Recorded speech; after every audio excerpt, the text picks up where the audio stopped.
Bonjour tout le monde, Sylvain Raymond pour RPM. Comme vous le savez, on vient de couvrir le salon de Tokyo.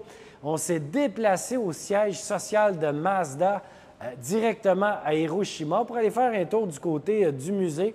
Et ce véhicule-là vient d'attirer mon attention. Vous reconnaissez le Mazda MX-30. C'est le premier véhicule électrique du constructeur qui a été retiré du marché il y a quelque temps, en fait, l'année passée.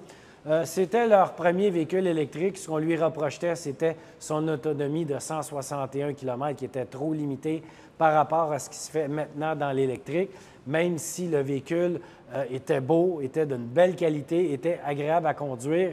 Côté autonomie, on n'était pas là.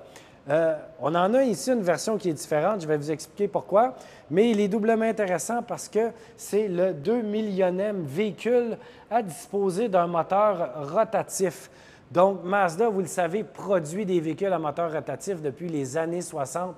Et lorsqu'ils ont retiré du marché la RX-8, il était tout près du record de 2 millions d'unités.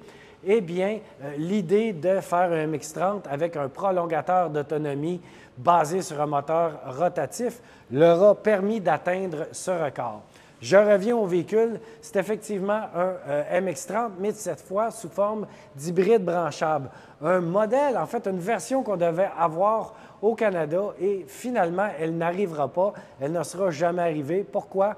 Parce qu'on nous explique chez Mazda que ça aurait été une version beaucoup trop niche. On a plutôt voulu focusser sur l'arrivée du CX-70, CX-90 hybride. On regarde ici à l'intérieur. C'est donc, comme je vous l'expliquais, véhicule électrique branchable. L'autonomie 100% électrique, c'est de 55 000 environ, donc 80-85 km.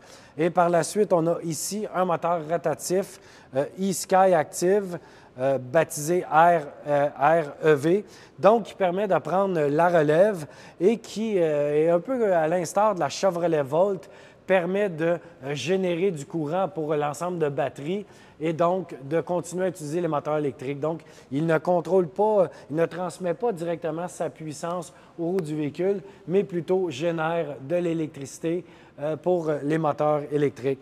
Comme je vous le dis, c'est une version qu'on n'aura pas eue chez nous malheureusement. Elle a par contre été offerte en Asie et en Europe. Du côté de Mazda et de l'électrique, il faudra attendre autre chose.